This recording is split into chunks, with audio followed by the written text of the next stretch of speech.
Okay, good, good. You guys may have to say it's okay to have it recorded. Yeah. Yeah, if you would, that would be helpful. Because there are a couple people that couldn't be on the call or those who might have to leave early. But I think the information we're going to be getting is also information we could share with the council or with others. So go for it, Mr. Henry. Okay. Well, thank you all. It's great being with you. I'm going to share screen here, I think. Yep, there you go. Let's see if that shows up well enough for you to see here. Yeah. What I thought I would do today is really share a good bit of information so that you understand you're not alone in what you're experiencing as a church. I've worked with a number of denominations over the years, and especially over the last 3 years or so as we've come through the pandemic period and economic uncertainties. And I hope none of you looked at the stock market today, but it's not pretty. It's not pretty. In case, I just wanted to go through several things. I want you to know too, I'm going to share this entire slide deck with Talitha so she can distribute it to you and other council members and others who may want this information. And she said, we're recording this as well. Today, I want to very quickly go through sort of the big picture and keep funneling it down to talk about you at United. But I wanted to give an overview of the current state of philanthropy in the United States. Then I'm going to talk about trends, both in research reports that I've been following, studies that are being conducted right now, as well as some of my own experiences. I want to talk a little bit about donor anxiety. A lot of that's going to relate to the economy, stock market, inflation, recession fears. Then I'll move into some comments about church endowments, planned giving, maybe your future, and then we'll end up discussing some next steps that would be helpful for United to take. I think it'll be fine for you to ask questions as we go along instead of waiting till the end. So Talitha, you might help me monitor if somebody raises their hand or wants to jump in. So let me share with you a little about the current state of philanthropy in the United States. And I'm drawing on the report that came out this past July. It's called Giving USA. It looks at charities all around the United States and does a lot of estimates on what giving actually was the previous year. So we're looking at data for 2021. Some of this pertains to church, and I'll point that out and go in a little more detail there. But I know a lot of you are involved in other organizations as well. And I always think this is helpful data for you to have as somebody who cares about the community and about other nonprofits as well as United Church. Last year in 2021, over $484.85 billion was contributed to nonprofit organizations in the United States. That's a lot of money. It has continued to grow basically every year. Some years it's a little more flat than others. Some, because of the recessions we've gone through, have stalled a bit. But the key here is that people are very generous. And my focus by looking at this box chart is that individuals, 67% of all giving comes from individuals. A lot of people think the companies and big corporations are where their money is, and that's where nonprofits often go. Only 4% of giving comes from corporations. And that includes the big corporate foundations as well as businesses. Foundations give another big portion of the pie, that's 19%. Half of those foundations, however, are donor advised funds, and therefore that's individual giving as well. And then of course, bequest is the other 9% of all giving. And what you see there then is when you add the 9% plus say another 9% or so of the foundation giving, that's 18%, plus the 67%, that means over 85% of all giving depends on individuals. Therefore, this is why we always say in fundraising, it's really about relationships and how you build personal connections and relationships to individuals. Let's see, I'm going to look at, okay, I see the chat comments there as well. Now, if I can turn that off. Yeah, I was just saying, if you have a question, Okay. if you can use the reactions function to raise your hand, that way I'm more likely to see it, because I don't see all of you on the screens with the with the PowerPoint. Okay, just if you can do that, that would be helpful. Thanks. Okay, so the next big pie chart I want to share with you is this one of where that 480, nearly $5 billion went. You see the largest part of the pie is to religion. 27%, or almost $136 billion is given to congregations and other religious entities. The next largest part of the pie is 14% to education. That's both higher education, our colleges and universities, as well as independent schools and other educational institutions. 13% goes to human services. Another 13% goes in through grant making foundations. 11% is public society. That's like United Way or the Jewish Federated Giving. 8% to health, 5% to international affairs, 5% to arts, culture, humanities, 3% to environment and animals, 2% to individuals. So that's the competition for philanthropic dollars. That's where all the different dollars are being given. Now, focusing on religion, and this is where it gets really interesting for you. The dollars have continued to increase to religion. It's still the largest amount of money being given to religious organizations, almost $136 billion. However, look at this chart. It's the slice of the pie that has decreased the greatest since 1985, when the tracking on giving was actually begun. It was over 53% of all giving at that point. Today, it's 27% and continues to sort of level out there. And we perceive that it's going to be on a decline. Now, why is this?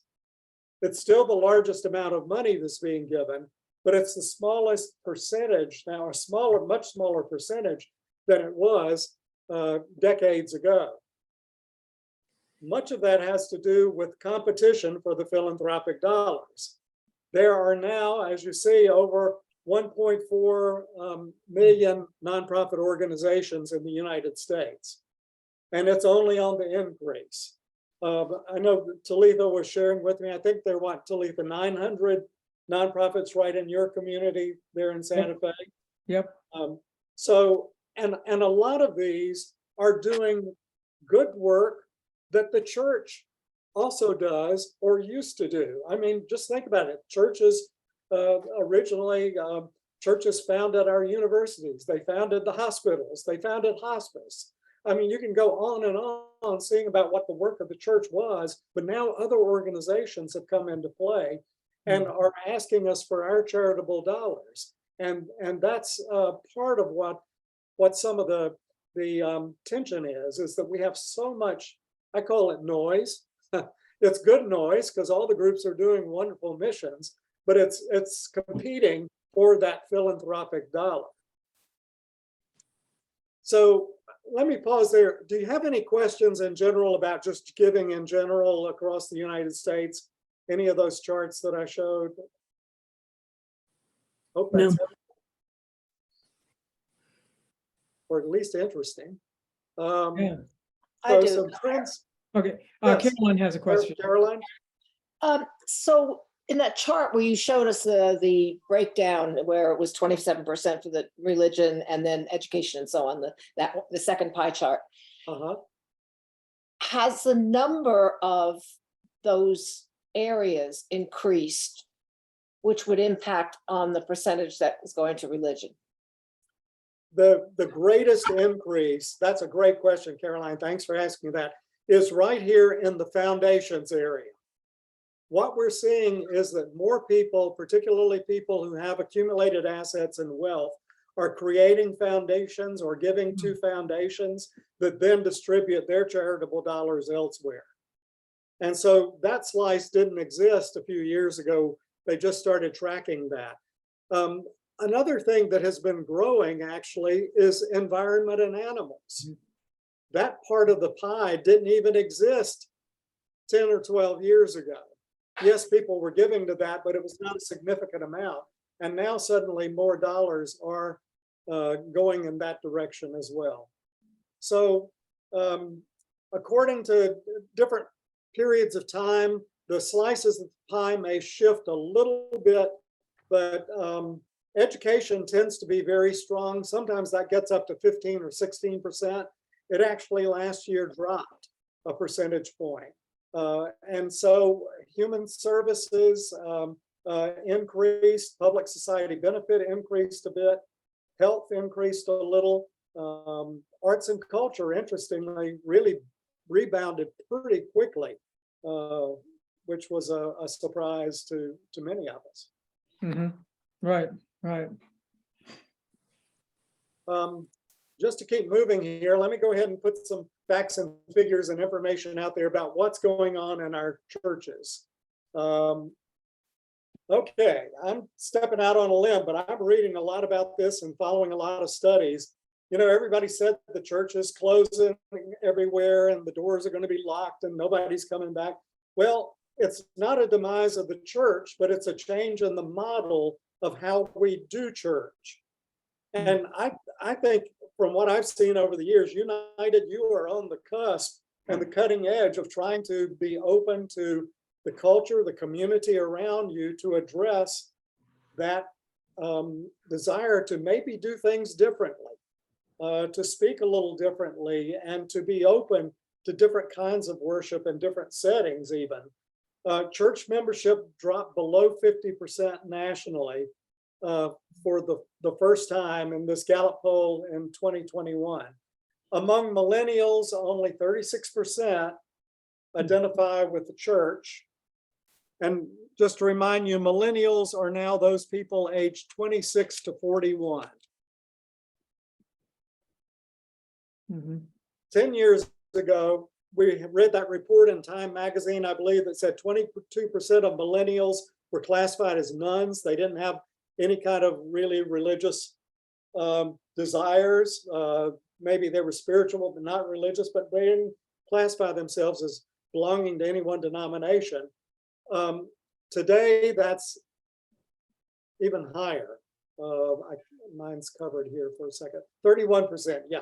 And for Gen Z, those are the younger folks that are ages 10 to 25. It's considered 31%. So we have some work to do in younger generations and engagement there. The median worship attendance over the last 20 years has declined from about 150 down to about 65. There are a lot of very small congregations in the United States, as you all know, and that's why those numbers are so small. We all think about the big steeple churches and large Roman Catholic churches or whatever. Well, actually, there are a lot more smaller congregations. So I'm saying that our goal should be to find some new approach in all of our churches that still remains theologically and biblically faithful, but is culturally effective to our local communities. That's where, again, I think United has a very strong role that you've been playing over the years. I see, I'm talking with a lot of churches now, even the Episcopal churches that I work with, that they're focusing on doing more in gatherings than just 1 hour on Sunday or even 2 hours on Sunday. You know, what do the other 167 hours look like? And so much of what happens in churches now, the discussions are what's going to happen outside of our walls outside of the sanctuary space? And how do we really engage people? Frank, you have a question. Yeah, Jerry, but your previous chart about the attendance of how it shrunk, Yes. do you have a separate category from churches our size to the mega churches? Are the big churches experiencing the same thing we are? Are they experiencing the same thing as this says? I'd have to go into the Gallup poll a little deeper to find out exactly. That's a great question. I'll tell you more anecdotally of what I've experienced, and I work with a number of fairly large congregations, mainly in the Episcopal denomination. And yes, they're experiencing what I see across the country. During the pandemic period, we were all surprised a bit that while people were even in diaspora, away from the worshiping church in your worship spaces, giving actually went up. And so, but what we have seen is that while there has been a surge of people coming back to churches and to worship as things open back up in whatever stage of post-pandemic we're in right now, it turns out that it's not nearly as fast as people had anticipated people coming back, and it's inconsistent. People will come back for once or twice, and then they disappear and simply tune in on the big screen. And so here and again, trying to look at what models are going to really work and how do we help people to feel engaged and in relationship, even while they're visiting on the websites and on screens and live streaming and all of the above. Thank you.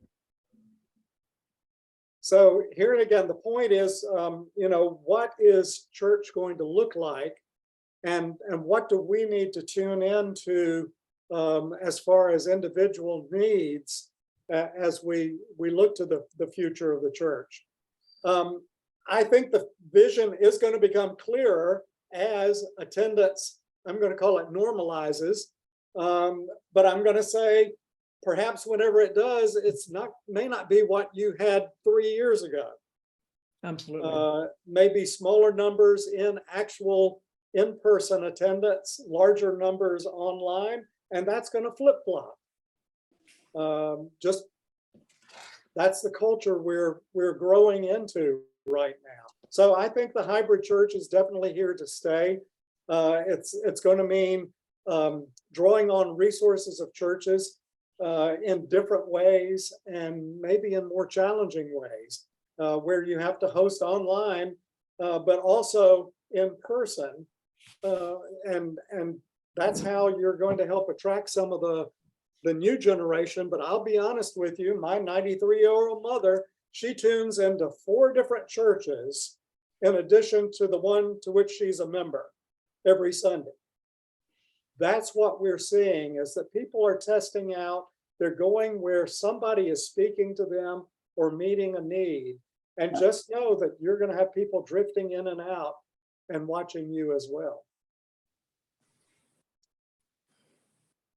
And so here's some other things we're seeing is that the churches. If I can just interrupt, Jerry. They're going to need a much better looking minister for that. Okay.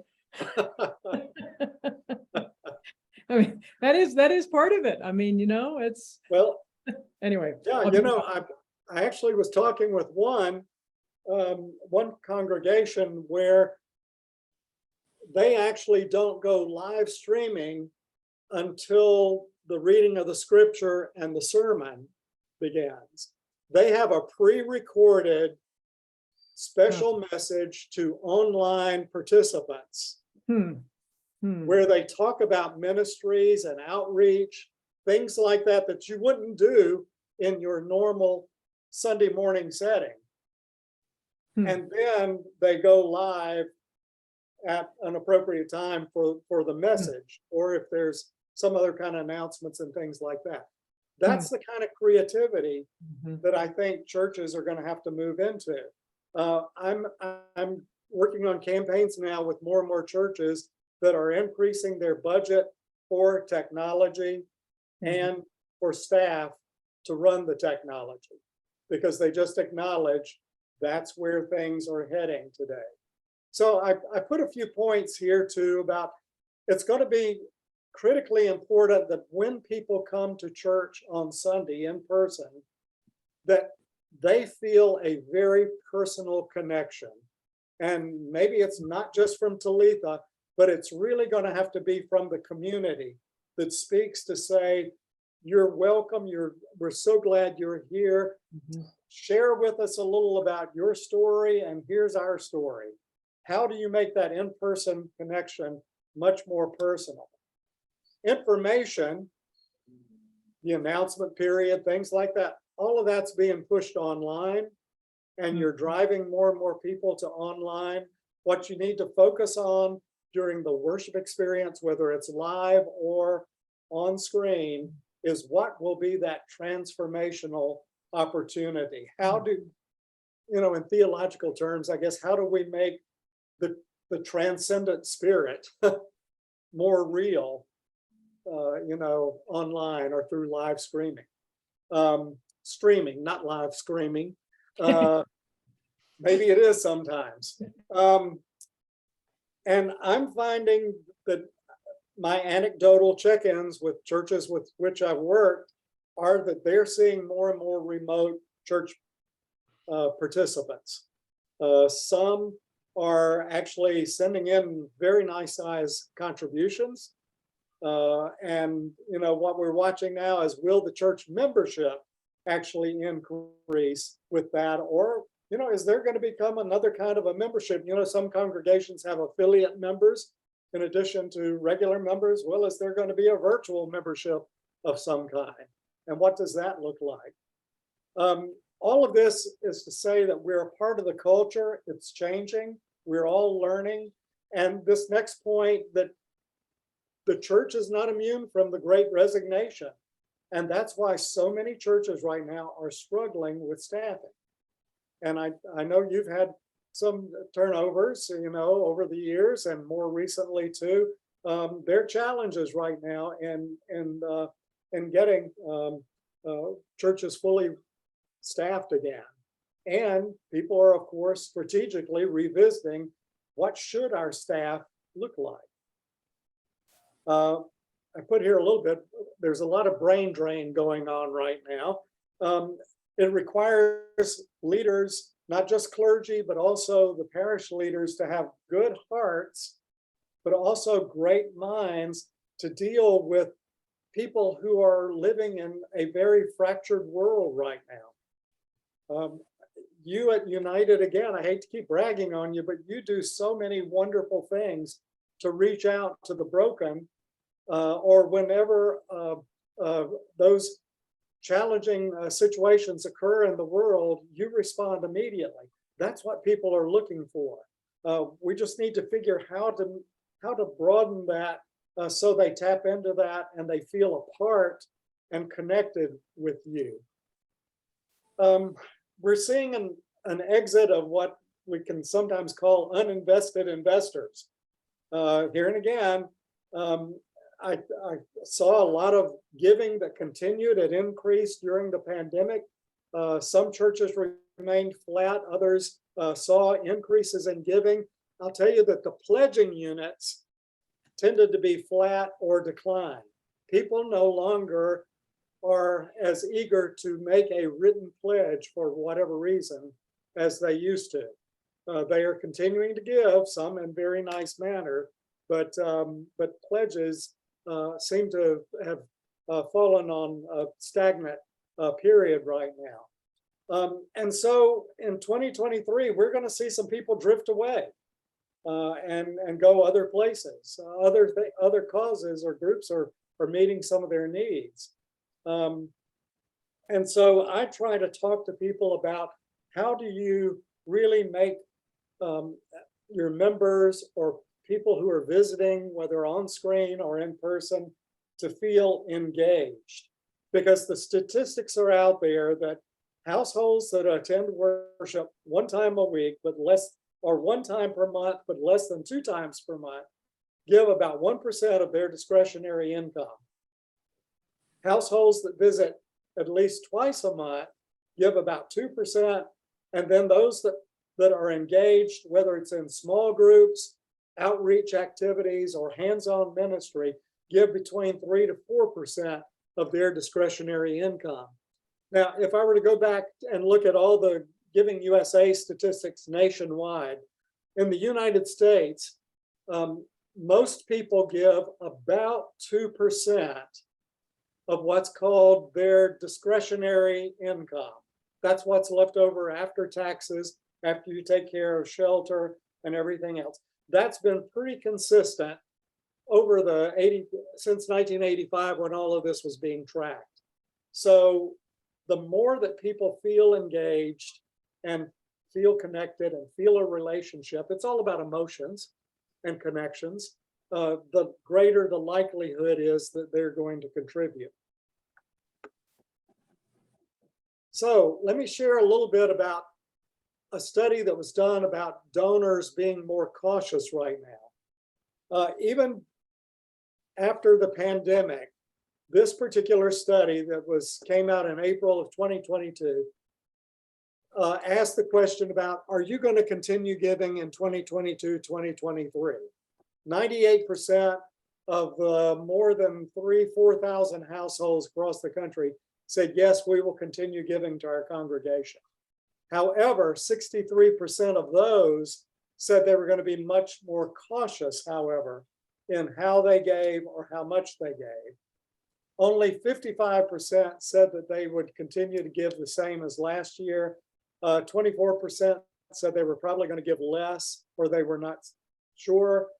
The bright spot for people who have more gray hair in their congregation is that the boomers, baby boomers, and those, let me look at my numbers again, baby boomers are those who are 58 up to 76 in age, are tending to be more generous and express less caution than the younger generations, you know, your Gen X, millennials, and Gen Zs. So looking at generational giving, it's always been important over the last decade or so. It's going to continue to be important, how we help people to feel connected. Some other impacts that came out of the same survey, and this is about the impact of the economy, inflation, and the drops in the stock market. Of those who say they will give less, 35% of those, a third, said that inflation is the leading reason. It's just that they're having such a draw on how much money they're having to spend for basic resources that may help them or force them to give less. 13% just said it's the economy in general, it's the uncertainty, the anxiety of the economy. And 41% said it's just, I'm really having to watch my own personal financial situation a lot closer. And I'm really going to have to watch where those dollars are contributed. Stock market decreases are especially acute donors who are 45 and older. Those tend to be people who are more invested in stock market and, of course, retirement accounts and things such as that. There's also been a marked increase in the negative impact of the stock market on households making 6 figures and higher. So you've got a drag on people's investments, those who have wealth, and then, of course, those who are dealing with inflation and what they're finding in the grocery store or at the gas pumps or what have you going forward. Over 53% believe the economy will decline further in this next year. 22%, however, believe it's going to improve. We'll see. 54% do not feel good about the overall direction of the country. That gets into the political aspects. the challenge is this compares to 39% in 2021. It has really increased over the last year. Any questions, comments, or thoughts on all of that about donor anxiety before I move on?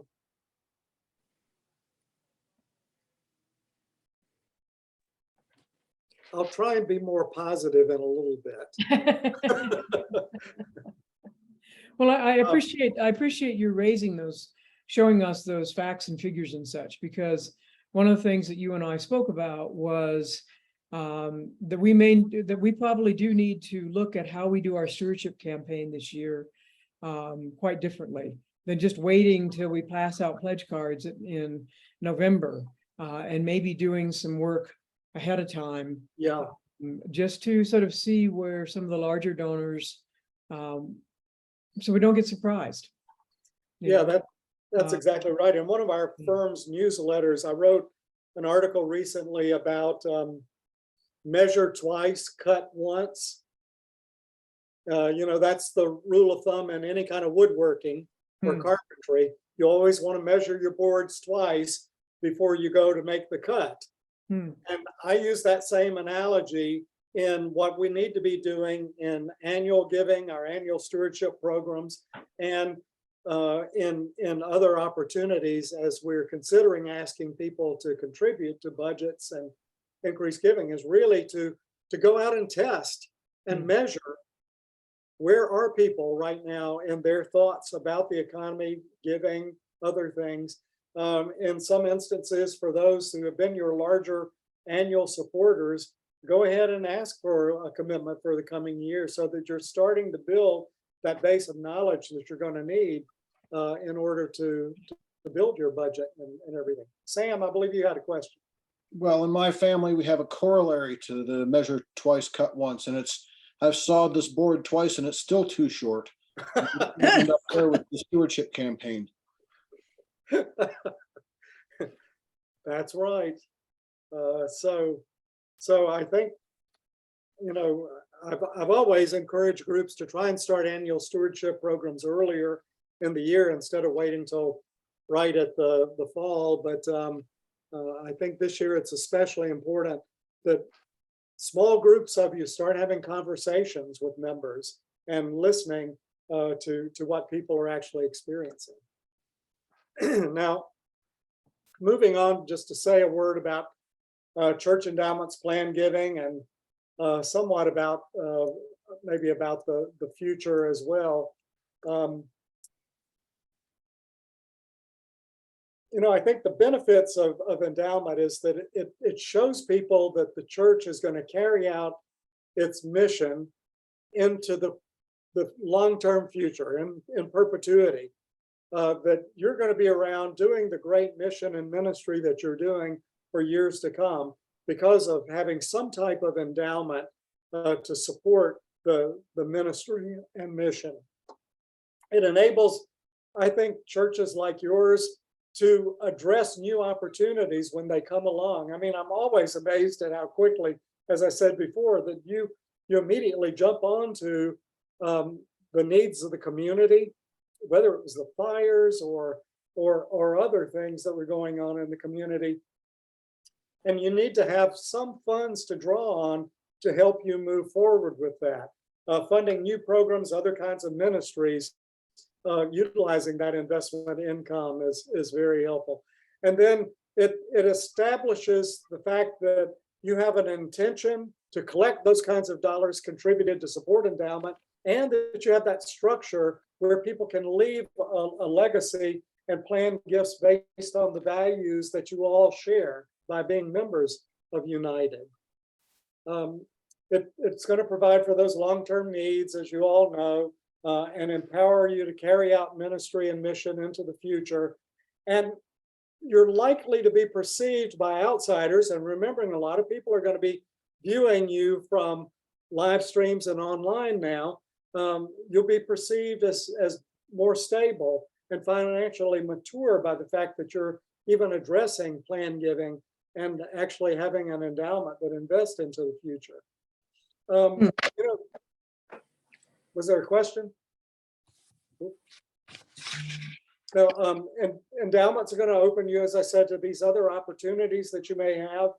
And it's going to allow you to be more creative and to do things maybe that aren't set aside specifically or designated in your annual operating budget. And I always like to say too, just like I always used to say, and Talitha laughed years ago when I first said it, that where there's a will, you want to be in it. But it's also an endowment allows you to put your money where your faith is and to show that to people and how you're using that endowment. So some key things to remember, whether we're talking about a planned giving campaign of some kind to help support endowment or for reserved funds, whatever it is, if you're not asking your parishioners to consider planned gifts of some type, just know somebody else out in Santa Fe is, because that's just that competition that I showed you from all of those 900 different charities in your community.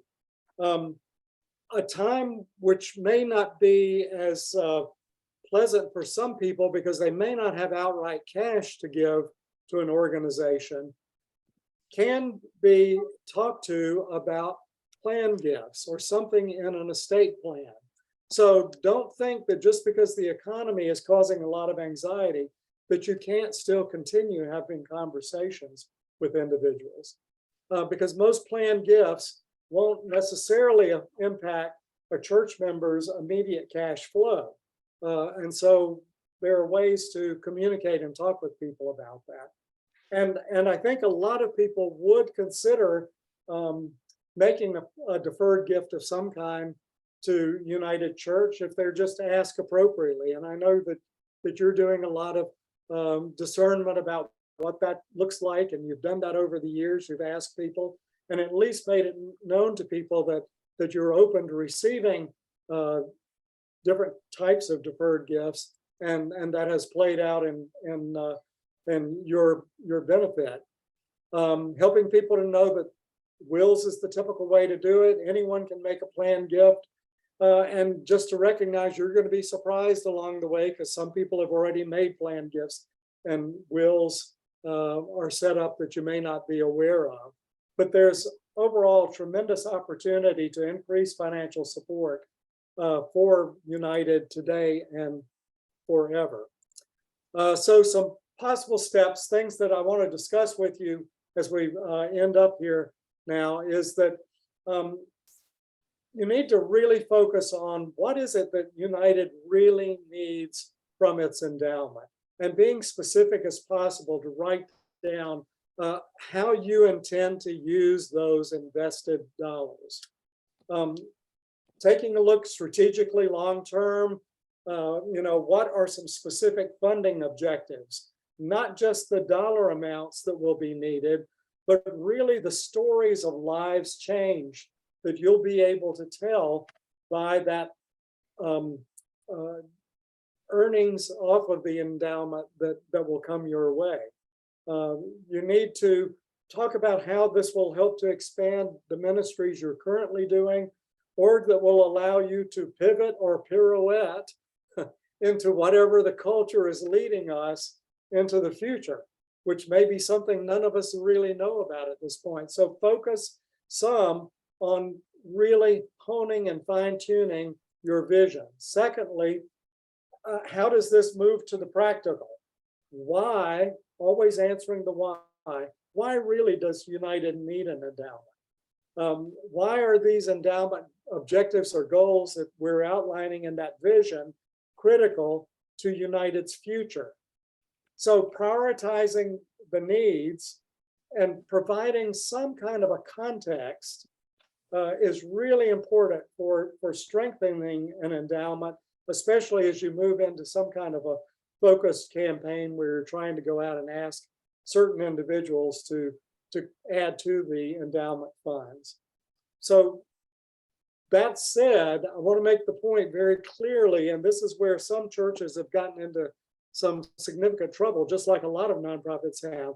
If you depend too much on that endowment and those earnings, for your operational needs without continuing to focus on asking people to grow in their annual giving, you can really run into some trouble, especially during a market downturn like we're probably moving into right now. So endowment funds do not replace your annual stewardship dollars. It enhances. You need both. And so we need to be clear in how we define and talk about that to individuals. Sam? Well, I'm glad you brought the discussion to this point because, you know, before we know it, we're going to be staring ourselves, we are ourselves going to be staring at a stewardship campaign. And so it leads me to wonder, how do we stage these discussions? You know, what sort of emphasis do we put on it so that we don't suppress one kind of giving in favor of the other? Right. You know, it's a great point. I always talk about the three-legged stool of annual giving, special projects, or sometimes it's building needs, and then there's the endowment giving as well. And you know, just helping to educate the members of the church about at least those three different kinds of potential giving.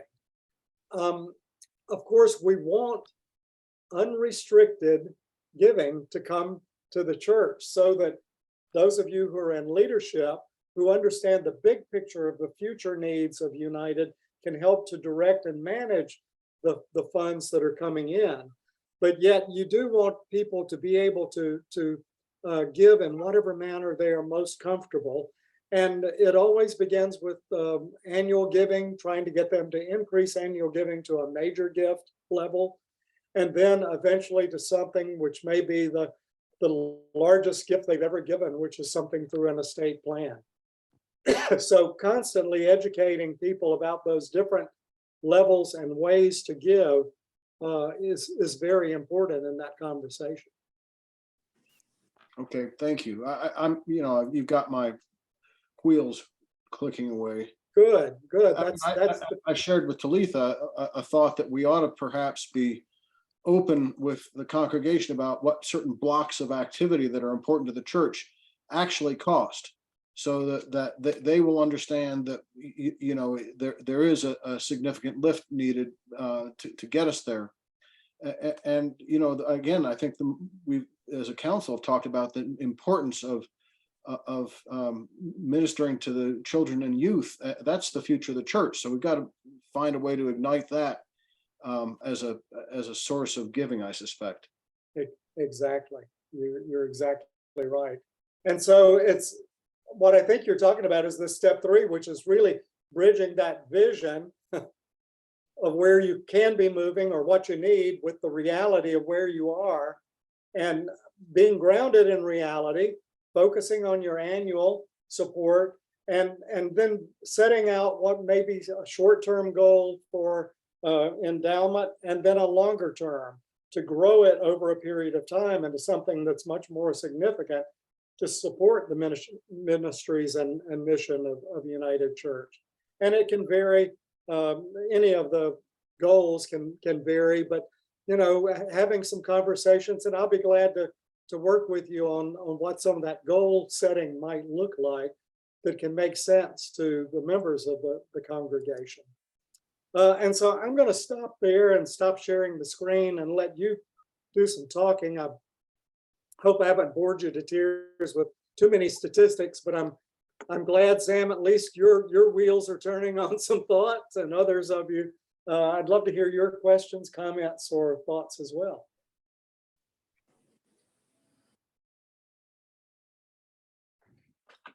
Trudy? Trudy. Hi, I didn't think this was covered, so if it was, I apologize. But the question I always have with this is, so when you're doing the annual giving campaign, do you do the endowment campaign at the same time? Is that a completely separate activity? Do you intertwine them? How do you do that? Yeah, my counsel is always that one size does not fit all. And so giving is very individual and relational based. And so I think depending on who you are visiting with or soliciting, the message may be different for one person from another. And so knowing the individual, knowing as much about their engagement at United, as well as anything that would be open to any of you as leaders as far as their potential giving would be helpful. So, I always say, know your case for support. Why do you need the money? Why are you asking? Secondly, know the donor that you're going to visit. Know as much about them as possible. What's going to excite them? What are they not as engaged in? Or what do they maybe have as we say, a burr in their saddle about? To be able to have a good conversation with them. And then thirdly, know yourself. What is it that you yourself have done? And have you stepped forward and given both an annual, a deferred commitment, and also maybe some special project gifts or maybe an outreach gift along the way, so that you can share your story with the individual? That's what really makes the difference in all of this, is people sharing their stories with one another. Frank? I want to make sure I heard what you just said. This is what I think you just said, and tell me if I'm right or wrong. There's two issues here. There's Sam's on the finance committee for the annual budget. There's us folks that are not on that part. Are you saying, or would it be smart on the endowment side to actually target certain people? Is that what you said? Yeah, that's what I'm saying. Some Okay. people right now may not fully understand what some of you on the screen here today really understand about endowment and the need and its importance. They're going to need more education. And so, some people will turn that off immediately. They think endowment is only about wealth and wealthy people, just like, I try to educate people about the word philanthropy. That has nothing to do really with major wealth. Philanthropy is from two Greek words, the love of humankind. That's what philanthropy is about. And whatever you can do to communicate that, everybody can be a philanthropist. And so, I always start people with focusing on their annual giving. Now, you're going to know people who have been major givers on an annual basis to you. I was talking with Talitha about putting together the list of what are the size gifts. You probably have all seen some of that at least. What are the maybe 5-figure and higher kinds of annual commitments that you already receive? What does the next tier of gifts look like? And try to determine who needs more personal visits right now, early on. You can talk about them renewing or increasing their annual giving this fall. And then you may be able to immediately enter into a conversation about endowed giving. I just finished a major endowment campaign for a large Episcopal parish. And of course, this was at the end of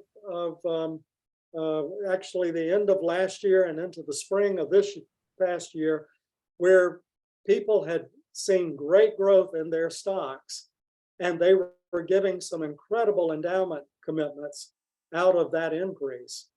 Now, some people who have strong investments still have a lot of money sitting there. Sure. Now anxiety is starting to flow in. This is where you need to try and have conversations with people, find out what their temperature is, and determine then what is the best way to ask. Is it for annual gift and endowment, or is it just annual at this point? Mhm. Okay, thank you.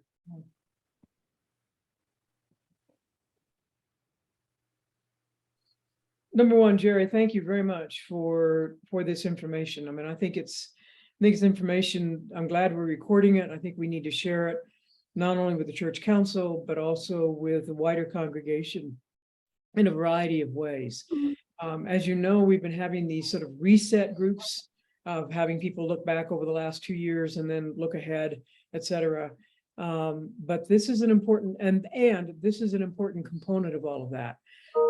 Like many churches, United is filled with people who really want to do things and do good things in this world. But they also need to know what the financial reality is, what the financial reality and what the volunteer reality is. And I guess one of the things that I'm hearing as I'm sort of thinking about the overall programming and such for the church over the next stretch of time is that we definitely need to have, sooner rather than later, conversations with maybe individual conversations with maybe the top 15 to 20 pledgers from 2022. And just because we don't want to, this last year, we got surprised by a significant pledge being reduced significantly. And I don't think we need to wait all the way till November. We need to have some conversations with people ahead of time so that we can set a realistic goal and move into that and move into the stewardship campaign with a better sense of what to expect. Secondly, but I think that part of those conversations can also continue to plant the seed of long-term giving or planned giving, whatever you want, whether it's wills or anything else. And as I've been listening to you, I've been thinking it would probably be a good idea if there was some kind of document, and maybe it's only a couple pages long, that would be prepared perhaps by Sarah as stewardship chair, Sarah as stewardship finance chair, Bob as stewardship chair, Frank as endowment, and myself, looking back over these last 3 years and saying, if we had not had bequests and endowments over the last 3 years, this is what would have happened. It can sort of be a takeoff on It's a Wonderful Life, remember the angel in a Wonderful Life shows Jimmy Stewart that if he hadn't lived, all these horrible things would have happened. I mean, we could do the same thing with our finance, because I was sitting here making notes and thinking, if we had not had that bequest from the Ann Rutledge estate, it's not just the endowment, we would have been saddled with a Mongo mortgage to expand the education, to build that education wing and the nursery. And so that when we went to pay off the mortgage was that the spring of 2020? Yeah, 2020, Bob, I think it was still a sizable amount, but it wasn't $500,000. It was what? I'm sorry, Yeah, it was right just as the pandemic was starting, because we weren't able to really burn the mortgage, remember, and have the ceremony that we wanted because we weren't meeting.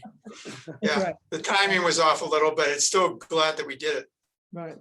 So I think that we could use the last 3 years as a way of saying, if we hadn't had X, Y, and Z, that the whole scenario would have been so different. And not with guilt or apocalyptic understandings, but just sort of saying, this is what, because of the generosity of previous generations, we were able to continue to do. And not just for internal stuff. I mean, the fact that we did not have a big mortgage, the fact that we had reserves for staffing, et cetera, enabled us to have all these other outreach special appeals, like for Ukraine, like for the shelter meals, all those kinds of things. That the whole outreach ministry of the church is dependent on the financial health of the church. And I think to really put that out there in some kind of concise document, I think would be, as we head into the stewardship campaign for the year, and then maybe look to the spring, late winter, early spring, maybe during Lent, doing a more significant endowment development campaign, but begin to plant the seeds now. Exactly. Just as a way of, because I think that it's very easy, it would be very easy for me, I know, to just say, okay, damn the torpedoes, full steam ahead, without saying, wait a minute, what's gone on these last 3 years? And let's get that word out to this congregation. Because we weathered these 3 years because of what 30 years of plan giving and bequests and everything else had made possible. So that's sort of one of my thoughts, and now I'll be quiet, at least for a while. So. Frank? Oh, this might not be the appropriate time, but I will say it anyway. What Talitha just said, well, Talitha just said this. Several years ago, Karen and I were involved in a church that was going through some really financial issues, okay? And we did exactly what you just said, do. As a matter of fact, Karen's the one who did it. We laid it out. This is where the budget is. This went to this went to that. This went to turn on the lights. We went to the whole thing. And within a short period of time, people went, oh, okay, I get it. And I don't know, I'm not saying, and actually we took up 2 church services doing it on Sunday morning. I don't know if it's the appropriate time or not. That's another call, but we did it and it worked. And I will say it helped because my wife is a great speaker, but she did the whole thing. I mean, with the help of the finance committee, but she did the presentation and it solved a bunch of it started the solution to the problem. So I think that's a great idea. I think that's what you said, right, Talitha? And we often hear too that, well, there's so much money being spent on staff at our church. Yeah. And, you know, sorry, but that's how the church works. And it is staff intensive, but in order to herd the cats, sometimes you need a lot of different staff members in different areas to help make that ministry and mission a reality. And you know, trying to address that topic is always somewhat of a challenge, I'd say, for churches too. Right. Well, and we've done that.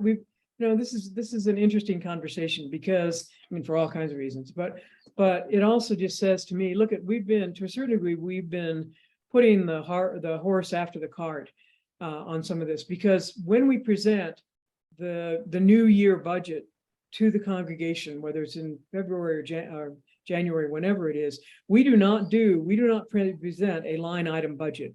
We do basically a category budget of how much goes to outreach, but that includes not just outreach giving, it includes my time, other staff time, how much goes for children's and youth ministry, how much goes for worship or music or whatever, that breaks down all the staff stuff. And so it wouldn't be that much of a deal to be able to do that in September rather than waiting all the way till January or February to do it.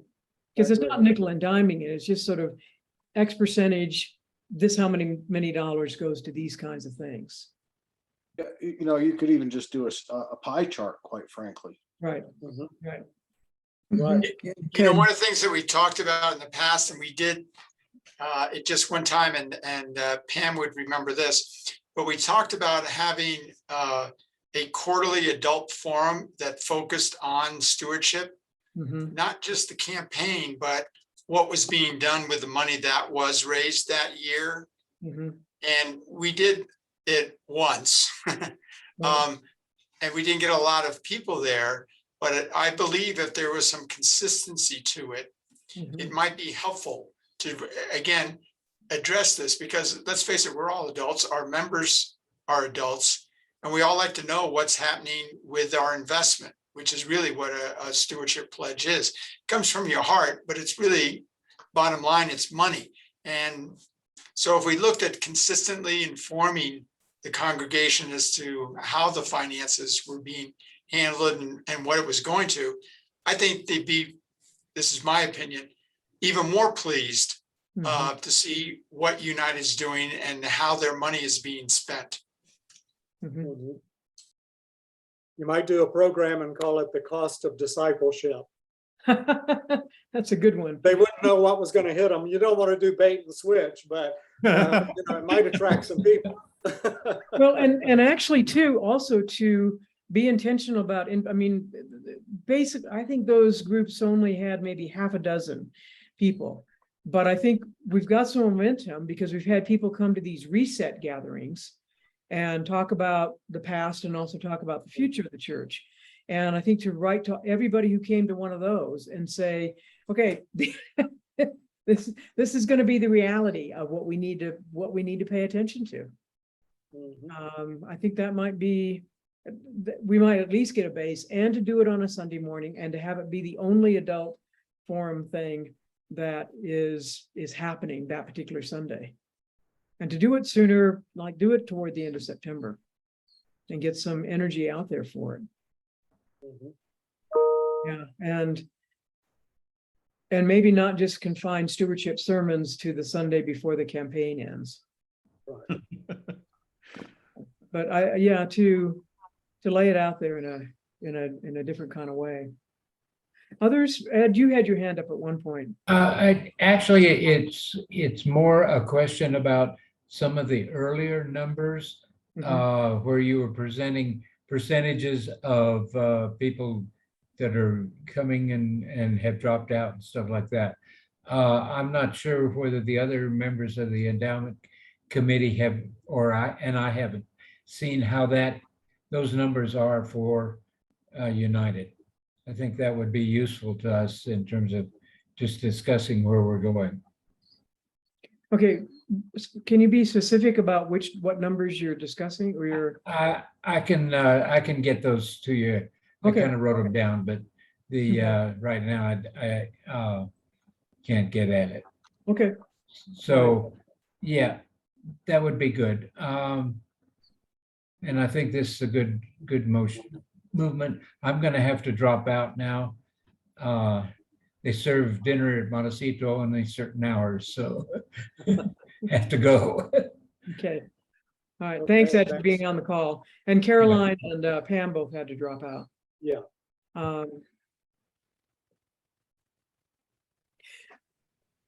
Jerry, let me ask you this question. Because in what Trudy actually sort of asked that, or at least shared the concern when we had the joint stewardship, finance, and endowment meeting a couple months ago. And that is, some people come because they've been invited, like by Trudy or others, but they're worried about how long is Talitha going to be there, because I happen to be a presence in the life of the church. And the reality is that, yeah, it will be, I mean, I don't see retirement on the horizon in the next couple of years. But we all have lifespans and such. But I also think this may, and I think to a certain degree that then can be a detriment to people investing in the church. Because, because as you said, it's relationships. And they want to they're concerned that maybe it won't be the same, or it won't continue the same kind of focus or whatever once Talitha Arnold is no longer the pastor. And so for me, at least, some of our marching orders over this next year or two is to make sure that whatever it is that people feel like I bring to this church in terms of vision or commitment or whatever is part of the DNA of this church. That even, no matter what happens, this church will continue to be an open and affirming church. This church will continue to be an environmentally engaged church. This church will continue to be X, Y, or Z.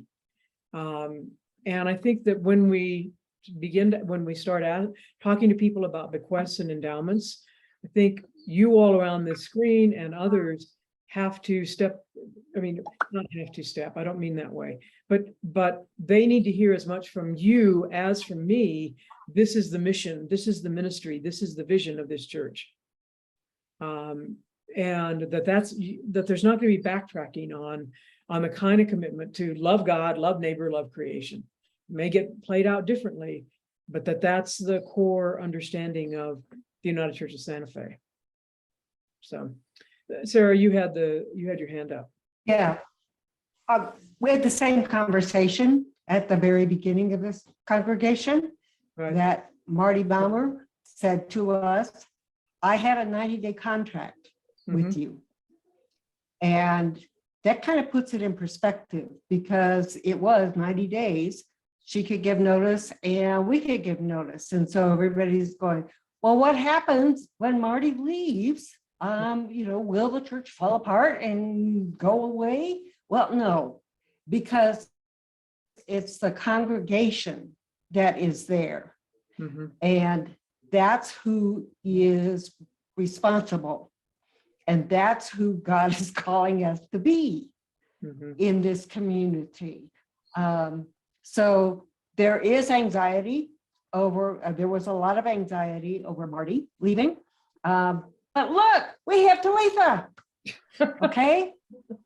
So the world and God works in peculiar ways. Yeah, and churches go through rough times at times too. I think my Yeah. contract is 60 days. Oh, yours is 60? Oh, I think mine's 60. Marty's was No, 90. Marty's was 90, but because of that sort of interim Marty's year was bump in the 90. road that happened, mine was 60. They were not sure about, Yeah. they were not sure about having somebody longer. So not only gets But I everybody. think, yeah, I think Sarah brings up a great point too, and all of you touched on this. It's about shared values Mhm. as a congregation, and that's where the focus needs to be. What is it that we value? That's part of that vision statement for endowment. This Mhm. is who we are. This is where we're headed. This is why we're doing this.